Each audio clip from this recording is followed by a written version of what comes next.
हाँ, तो हम परासरण दाब के बारे में बात कर रहे थे। ठीक है, परासरण दाब हमारे पास होता है परासरण दाब। ओके, अब परासरण दाब क्या होता है कि वाटर मॉलिक्यूल्स या किसी भी विलायक के कणों का एक माध्य अपनी अधिक सांद्रता से कम सांद्रता की ओर गमन करना। याद रखना, यहां पर हम सांद्रता की बात करते हैं, सांद्रता विलायक की सांद्रता के रेस्पेक्ट में बात करेंगे। ठीक है ना, कि विलायक के सापेक्ष गमन करना, विलायक के सापेक्ष गमन करना वो आपका कहलाएगा। अब वो तो कहलाएगा केवल और केवल परासरण, कि विलायक के कणों का विलायक की अधिक सांद्रता से कम सांद्रता की ओर गमन कहलाएगा आपका विलायक का कणों का गमन करना परासरण कहलाता है। अब बात आती है कि परासरण जो दाब अपने पास है, अब परासरण दाब, अब ये दाब कैसे बनेगा? अब सिंपल सा है, जैसे कि हमने कोई कंटेनर लिया, ये कोई पात्र है और इसको हम क्या करते हैं, एसपीएम के द्वारा अलग कर देते हैं। ये आपका हो गया एसपीएम। ठीक है, अब ये एसपीएम है, यहां हमने भरा विलायक, शुद्ध विलायक। ठीक है, ये अपने पास क्या है, शुद्ध है, और यहां पर हमने विलायक के साथ विलायक प्लस विलेय, ये दोनों हमने ले लिया। क्लियर? अब यहाँ पे हमारे पास शुद्ध विलायक है, यहाँ विलायक प्लस विलेय दोनों मिला हुआ है, तो विलायक की सांद्रता, सपोज करो कि विलायक बराबर अपन ने ले लिया H2O, जल। अब जल की सांद्रता ज्यादा कहाँ है, ए पात्र में। ये कंटेनर आप कह सकते हो ए और दिस कंटेनर बी। तो ए कंटेनर से बी कंटेनर की तरफ क्या होंगे, विलायक जो शुद्ध पानी है उसके कण क्या होंगे, इधर गति करेंगे। क्यों? यहाँ पर सांद्रता क्या है, विलायक की कम है। जनरली अगर विलेय के रेस्पेक्ट बात करते हैं, विलेय के आधार पे बात करते हैं, तो विलेय के आधार पर यहाँ सांद्रता क्या हो जाएगी, अधिक, और यहाँ पर क्या हो जाएगी, कम। अब इस चीज का आपको अच्छे से ध्यान रखना है कि सांद्रता किसके सापेक्ष आपकी गमन कर रही है, कि हम विलायक के लिए दे रहे हैं कि विलेय के लिए दे रहे हैं। अब सिंपल से एग्जांपल लेते हैं, किशमिश। किशमिश को यदि आप पानी में डालते हो तो पानी में डालने पर क्या होगी, वो फूलेगी। अब इसमें क्या हुआ, पानी की सांद्रता किशमिश के अंदर क्या है, कम है। ठीक है ना, पानी की सांद्रता किशमिश में कम है, जबकि बाहर क्या है, ज्यादा है। तो ज्यादा की तरफ से कहां गमन कर रहे हैं, वो कम की ओर गमन कर रहे हैं, ज्यादा से कम की ओर गमन कर रहे हैं वो।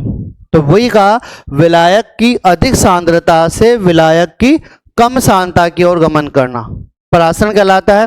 अब इसमें परासरण में क्या हो, विलायक के कण जैसे H2 है, H2 कण जाएंगे, ये तो हो गया आपका परासरण। परासरण के एग्जाम्पल आपके पास काफी मिल जाएंगे, जैसे मुरझाए हुए फूल होते हैं, उन्हें यदि हम पानी में रख दें तो कई प्रकार के फूल वापस से ताजा हो जाते हैं। ठीक है, नोट। ठीक है, इसके अलावा कई बार गाजर होती है आपके पास, लचीली हो जाती है, पानी में डाल दो वापस से और सही हो जाती है। तो ये सब किसके एग्जाम्पल है, परासरण के एग्जाम्पल है। ठीक है, अब ये जो परासरण के आपके पास एग्जाम्पल है, अब इसके बाद हम बात करेंगे दाब के बारे में, कि दाब क्या होता है। ठीक है ना, अब दाब होता है कि केवल जल के विलायक के कणों को, या जल जो हमने विलायक किया है, विलायक इक्वल टू अपने H2O लिया है, तो जल के प्रवाह को मात्र रोक दे, उतना दाब जो केवल जल के प्रवाह को क्या कर दे, रोक दे।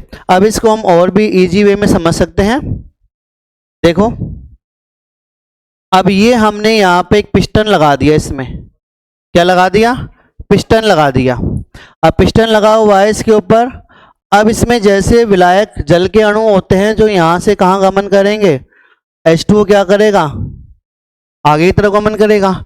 अब यहाँ पिस्टन पे हम प्रेशर बढ़ा रहे हैं, P प्रेशर। अब प्रेशर के लिए इतना बढ़ाना है कि जल का प्रवाह क्या हो जाए, रुक जाए मात्र। प्रेशर इतना बढ़ाना है कि जल का प्रवाह मात्र रुक जाए, इतना प्रेशर बढ़ाना है, और वो हमारा क्या कहलाएगा, परासरण दाब ठीक है, वो कहलाएगा अपना परासरण दाब। और परासरण दाब को रिप्रेजेंट करते हैं पाई के द्वारा।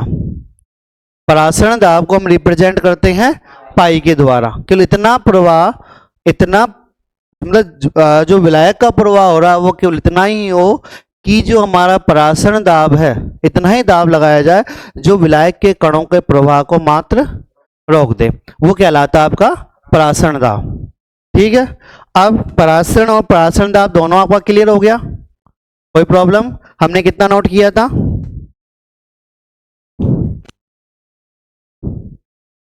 परासरण दाब और अणुभार अपना दोनों आ गया था। ठीक है, तो एग्जाम्पल हमने कुछ भी नहीं लिखा था, तो एग्जाम्पल लिख लो। एग्जाम्पल लिखो परासरण के एग्जाम्पल, एग्जाम्पल पहला, किशमिश का पानी या दूध में फूलना। किशमिश का पानी या दूध में फूलना। दूसरा, मुरझाए हुए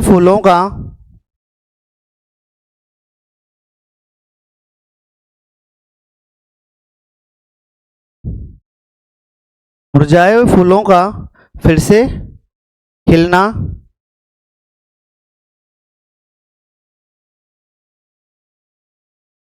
लचीली गाजर का फिर से ताजा होना।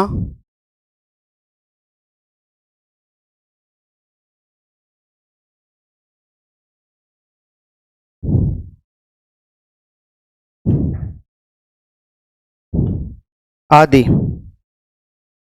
लचीली गाजर का फिर से ताजा होना।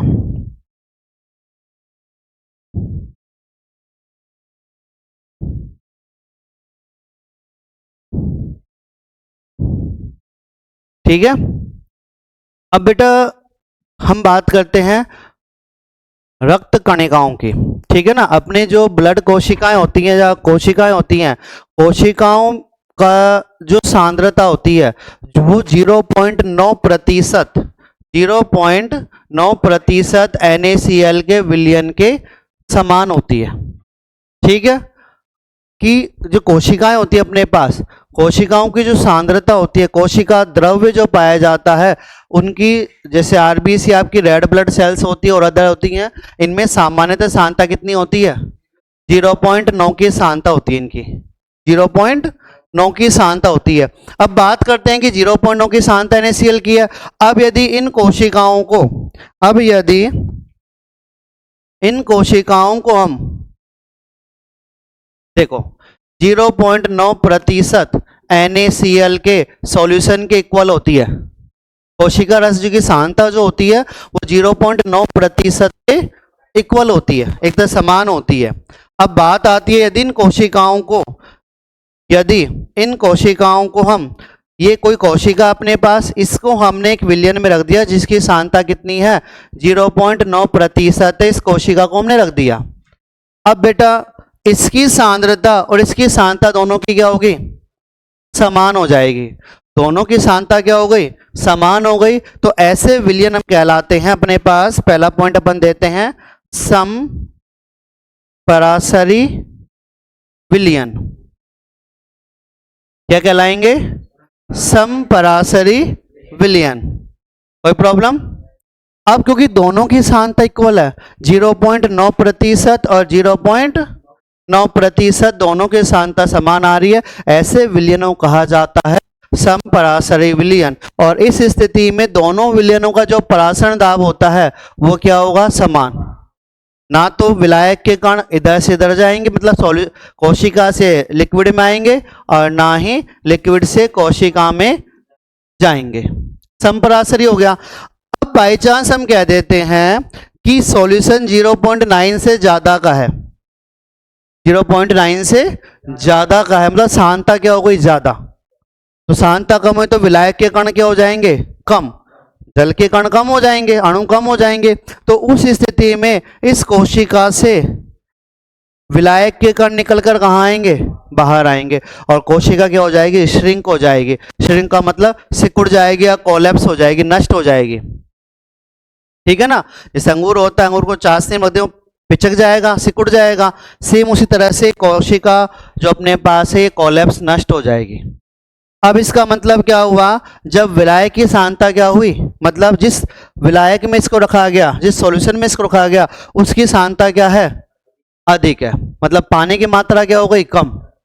पानी की तो सांद्रता हो गई, मतलब नमक ज्यादा हो गया इसमें। सपोज करो कि NaCl यहाँ पर क्या हो रहा है, ज्यादा है। इस केस में यहाँ पर NaCl की मात्रा क्या हो गई, ज्यादा हो गई। तो अब पानी के कण कहाँ से कहाँ आएंगे, कोशिका से बाहर आएंगे। ठीक है।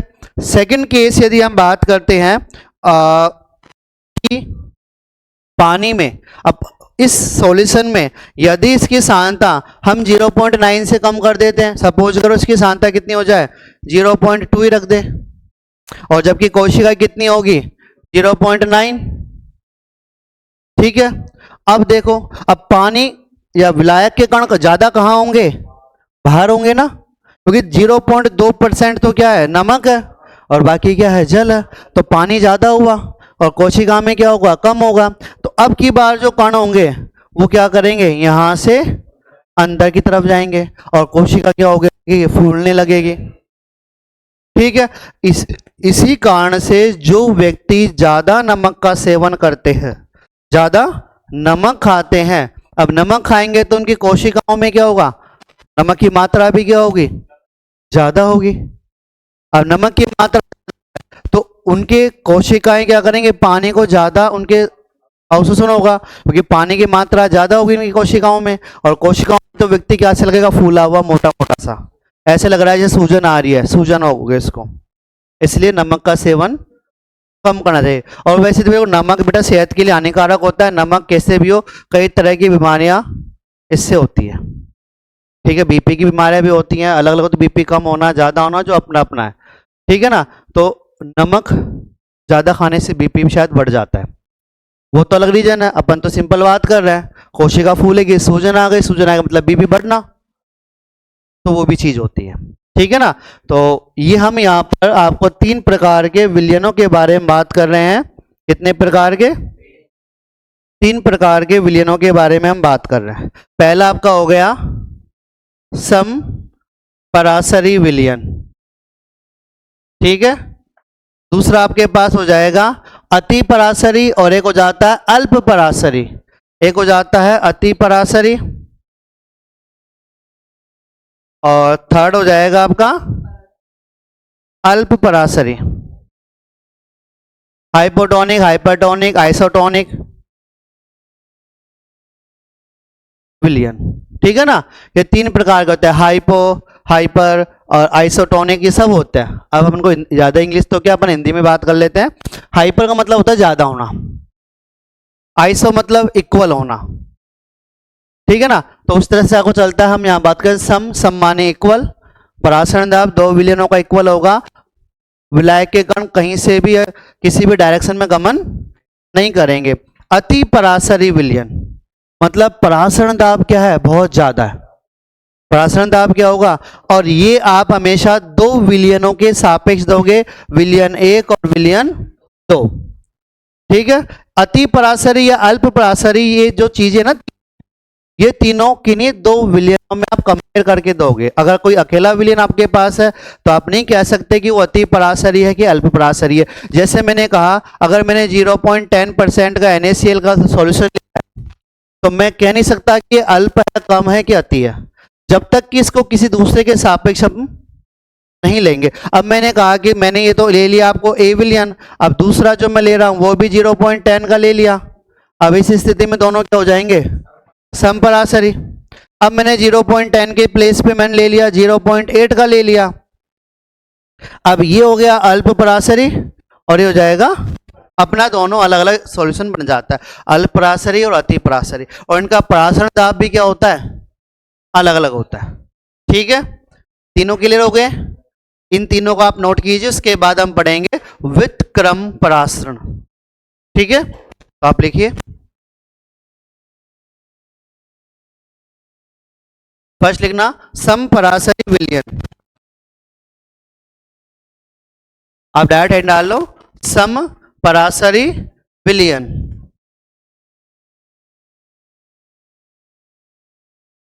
वे विलयन जिनके परासरण दाब समान होते हैं, वे विलयन जिनके परासरण दाब समान होते हैं, वे विलयन जिनके परासरण दाब समान होते हैं, समपरासरी विलयन कहलाते हैं। सम जिनके परासरण दाब समान होते हैं, समपरासरी विलयन कहलाते हैं।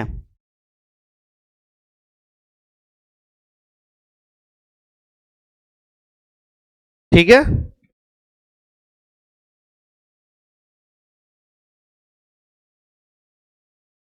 अब इनके लिए क्या होगा, यदि हम दो विलयनों को अलग अलग को एक और दो के द्वारा रिप्रेजेंट करते हैं, विलयन एक और विलयन दो, तो दोनों विलयनों के लिए पाई 1 इक्वल टू पाई 2 दोनों इक्वल हो जाएंगे, क्योंकि दोनों का परासरण दाब क्या है, समान है। नोट कीजिए, पाई 1 इक्वल टू पाई 2।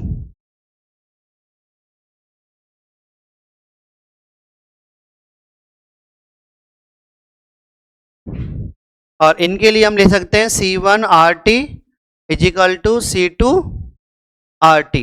कंडीशन क्या होगी, समान ताप पर। किस पर लेंगे, समान ताप पर। ताप समान है, R आपका कांस्टेंट है, गैस कांस्टेंट हो गया, सांता दोनों के अगर इक्वल है C1 C2, तो दोनों का परासरण दाब भी क्या होता है, समान होता है।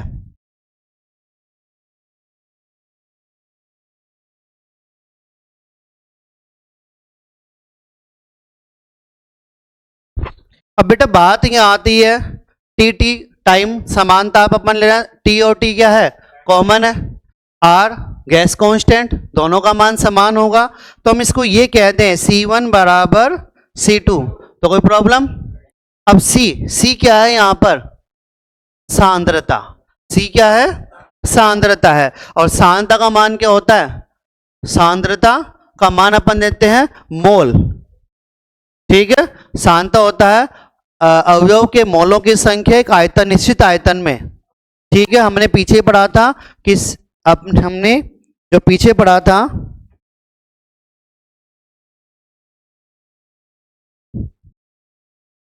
C is equal to N upon V, पाई CRT हमने पीछे पढ़ा था लास्ट में कि C is equal to N upon V, तो C1 की जगह पर मान रखते तो क्या हो जाएगा, N1 अपॉन V1 बराबर N2 अपॉन V2। मतलब N1 V1 का मान विलयन एक के लिए और N2 V2 का मान दोनों भी क्या होंगे, बराबर। C4 होता है सांद्रता, C4 होता है सांद्रता, और सांद्रता उसके मोलों की संख्या इकाई आयतन में दी जाती है। तो N बराबर क्या हो गया, मोलों की संख्या, हम पहले ही पढ़ रहे हैं बार बार, N का मतलब क्या हो गया, मोलों की संख्या, और V क्या हो गया आपका, वॉल्यूम, आयतन। ठीक है, वेग नहीं, वेग तो अपने फिजिक्स में चलता है और वेग का अपने केमिस्ट्री में काम नहीं है। ठीक है ना, V फॉर वेग, वेलोसिटी होती है, तो वेलोसिटी अपने काम नहीं आएगी यहाँ पे। ठीक है ना, वेलोसिटी का यहाँ पर कोई रोल नहीं है। वेलोसिटी केमिकल काइनेटिक्स में पढ़ेंगे, स्पीड से रिएक्शन कितना स्पीड जा रहा है। ठीक है ना, वो केमिकल काइनेटिक्स टॉपिक है। तो N1 V1 बराबर N2 V2। देखो पाई 1 इक्वल टू पाई 2, मतलब विलयन एक का परासरण दाब विलयन दो के परासरण दाब के समान हो जाएगा। फिर हम बात करते हैं कि पाई जिगल टू, अपन ने पीछे लास्ट डेरिवेशन हमने पढ़ी है, उसमें क्या है, पाई जिगल टू CRT पढ़ा है ना, आपने लिखा हुआ अभी लास्ट कॉपी में। तो पाई जिगल टू CRT, तो मैंने क्या कर दिया, पाई का मान रख दिया। जस्ट देखो लास्ट समीकरण आपका, जस्ट डायग्राम नीचे, पाई जिगल टू CRT, तो 1 है तो 1 दे दिया, पाई C2 RT, ताप क्या होगा, समान, क्योंकि ताप अलग अलग हुआ तो कंडीशन में चेंज हो जाएगी। तो अब ताप दोनों में इक्वल है, R का मान भी दोनों में क्या हो गया, इक्वल हो गया, तो C1 इक्वल टू किसके हो गया, C2 के, और हमने कुछ भी नहीं किया, C का मान रख दिया N/V, मोल पर लीटर ले। ठीक है, मोल पर लीटर, मोलर था जिसे अपन कहते हैं जनरली। तो सी का मान अपन एन बाई होगा N1/V1 बराबर N2/V2। ये किसके लिए चल रहा है अपने पास? समपराशरी विलयन के लिए। तो आप इसको नोट कीजिए।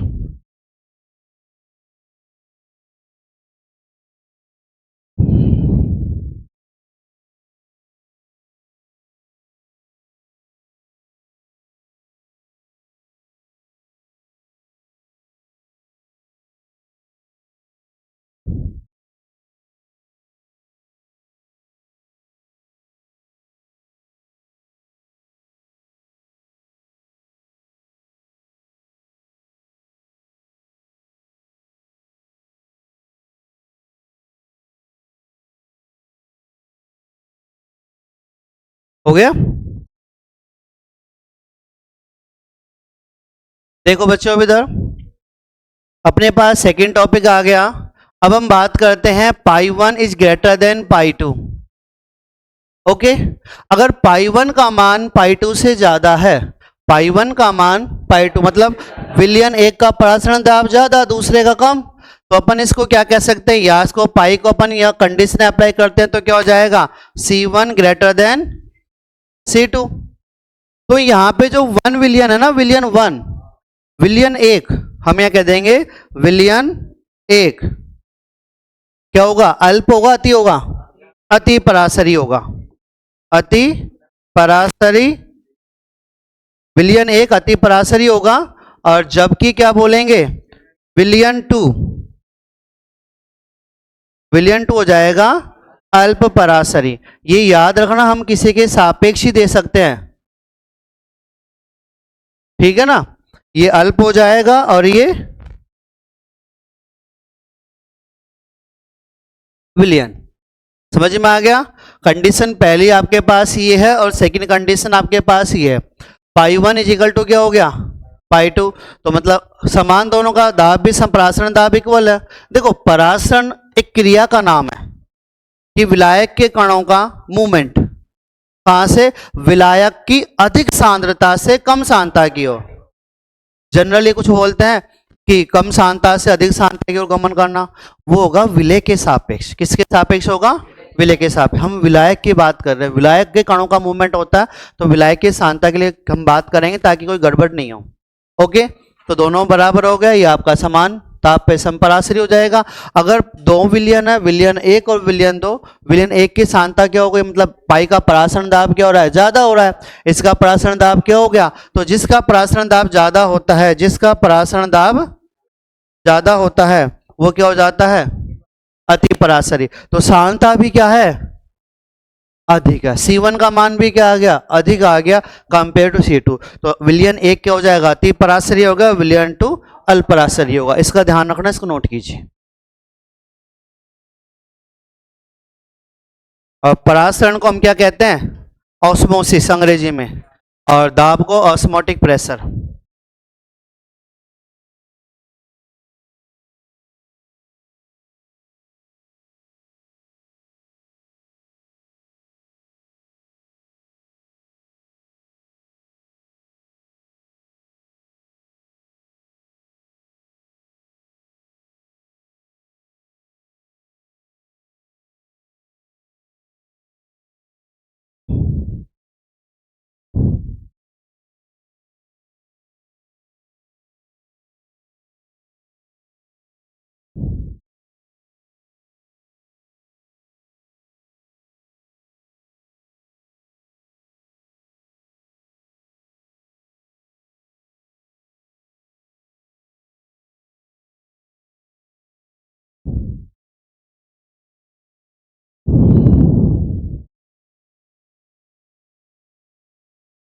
हो गया? चलो ठीक है। अब बेटा हेडिंग डालो, व्युत्क्रम परासरण। व्युत्क्रम परासरण। व्युत्क्रम परासरण। व्युत्क्रम परासरण।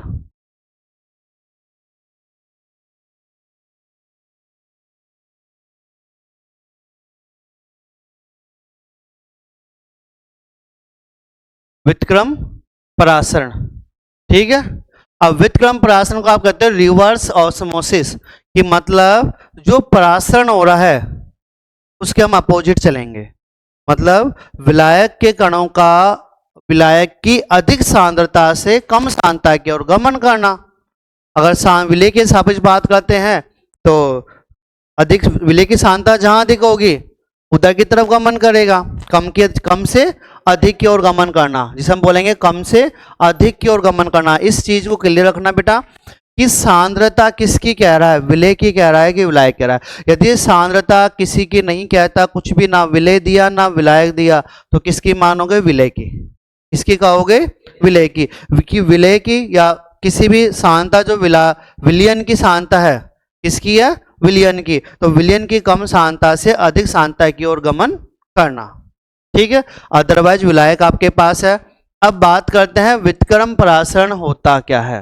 व्युत्क्रम परासरण होता क्या है कि परासरण दाब से विलायक के कण जा रहे हैं और हमने क्या किया, इतना प्रेशर लगाया कि उन कणों का प्रवाह रुक जाए। ठीक है, वो तो हो गया परासरण दाब। अब उससे ज्यादा प्रेशर हम लगाते हैं तो जो पूरी प्रक्रिया परासरण की हो रही है ना, वो क्या हो जाएगी, अपोजिट हो जाएगी। क्या हो जाएगी, अपोजिट। देखो इसको, हम इसको एक समझते हैं उपकरण द्वारा कि यह आपका एसपीएम हो गया। ठीक है, यहां पर आप ले सकते हो समुद्री जल या NaCl प्लस H2O, और यहां पर ओनली क्या होगा आपका, H2O होगा। ठीक है ना। अब देखिए,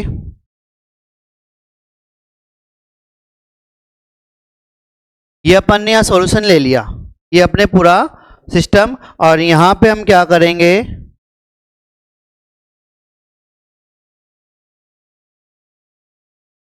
ये देखो यहां पे हम पिस्टन से दाब लगाएंगे इसके ऊपर। अगर दाब हम कुछ भी नहीं लगा रहे, कुछ भी दाब नहीं लगा रहे, तो डेफिनेटली H2 कण कहां जाएंगे, इधर तरफ आएंगे। अब हमने क्या किया, पिस्टन से इसके ऊपर प्रेशर अप्लाई कर रहे हैं, इतना ही दाब लगाया कि जल के कणों का आना क्या हो जाए, रुक जाए। तो उस समय में आना बंद हुआ, तो अपन ने कितना दाब लगाया, पाई, परासरण दाब के बराबर। और हम क्या करते हैं, हमारा दाब जो है वो पाई से भी क्या कर देते हैं, ज्यादा कर देते हैं। पाई से क्या कर दिया, ज्यादा। अब इस स्थिति में दाब ज्यादा होने के कारण NaCl विलय के कणों का आकार होता है बड़ा, तो वो तो एसपीएम के आर पार होके नहीं जाएंगे। तो इस स्थिति में जो विलायक है ना H2O, वो इसमें होके आर पार आने लग जाएगा, और इस तरह से यहां से हम क्या करेंगे, शुद्ध H2O प्राप्त करेंगे। शुद्ध H2O कहने का मतलब NaCl प्लस H2O को आप कह सकते हो समुद्री वाटर, समुद्री जल। और इस विधि द्वारा कई विदेशी जो कंट्रीज हैं जहां पीने के पानी की शॉर्टेज होती है, कमी होती है, वो इस समुद्री जल को इस तरह फिल्टर करते हैं। ठीक है, और फिल्टर करके समुद्री जल से केवल पीने का शुद्ध पानी प्राप्त करते हैं। इस प्रक्रिया का नाम होता है रिवर्स ऑस्मोसिस, या कहते हैं व्युत्क्रम परासरण। हाँ जी, फिल्टर ऐसे होता है, ये जो एसपीएम है ना, इस एसपीएम के द्वारा नमक के कण होते हैं बड़े, तो नमक के कण एसपीएम द्वारा आर पार नहीं जाएंगे। ये आपके पास है एसपीएम, अर्ध पारगम्य झिल्ली, तो इसके द्वारा बाहर नहीं जाएंगे। और विलायक के कण जो छोटे होते हैं वो एसपीएम के द्वारा बाहर आ जाते हैं, और ये पानी धीरे धीरे लेते हैं। और ये ऐसा नहीं कि छोटा सा इतना टैंक लेके रखेंगे, बड़े बड़े प्लांट होते हैं उनके पास, पूरी फैक्ट्री होती है, बड़ी बड़ी मशीनें होती है, पूरा प्लांट होता है, उसमें अर्धपारगम्य में झिल्ली होती है जिसके थ्रू वो पानी को फिल्टर करते हैं और पीने लायक पानी बनाते हैं। ठीक है, तो आप ये डायग्राम ड्रॉ कीजिए, फिर हम कुछ लिखवाते हैं।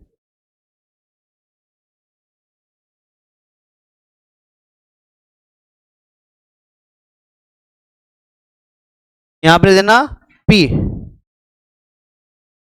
प्रेशर पाई से ज्यादा होगा।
लिख लिया?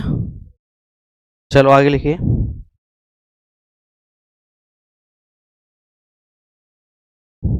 यदि लगाया गया बाह्य दाब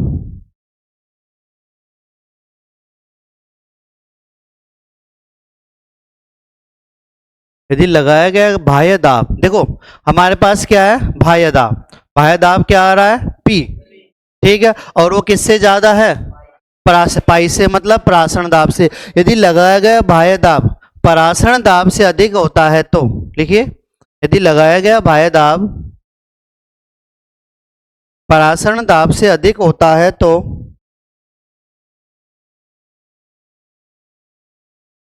विलायक अणुओं का गमन, तो विलायक अणुओं का गमन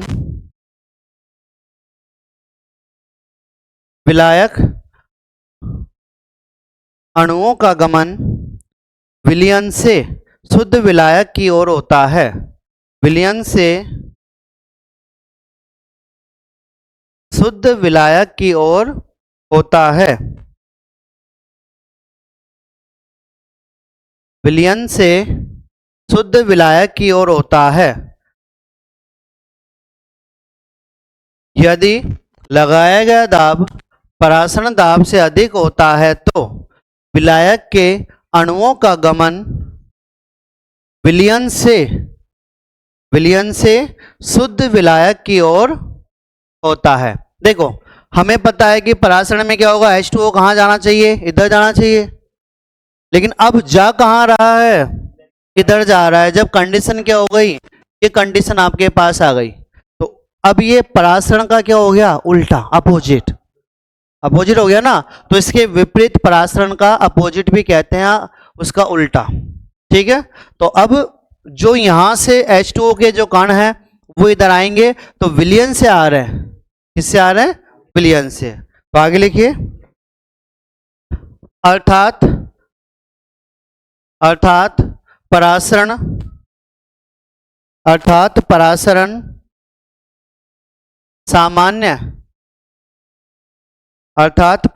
सामान्य सामान्य परासरण के विपरीत होता है,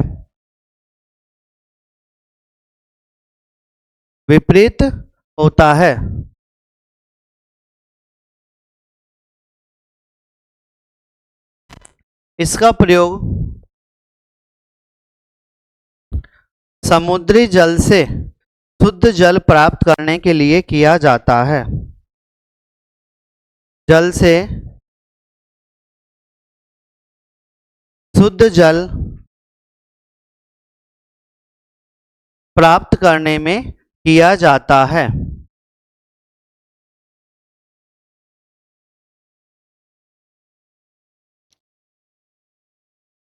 ठीक है, अब कुछ पॉइंट्स इसमें आप डैश लगा के नोट कीजिए। जैव अणु जैसे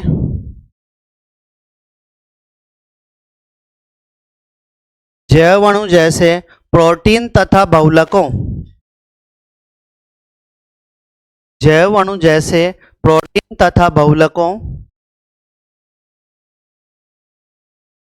का अणुभार ज्ञात करने की यह एक अच्छी विधि है। का अणुभार की यह एक अच्छी विधि है।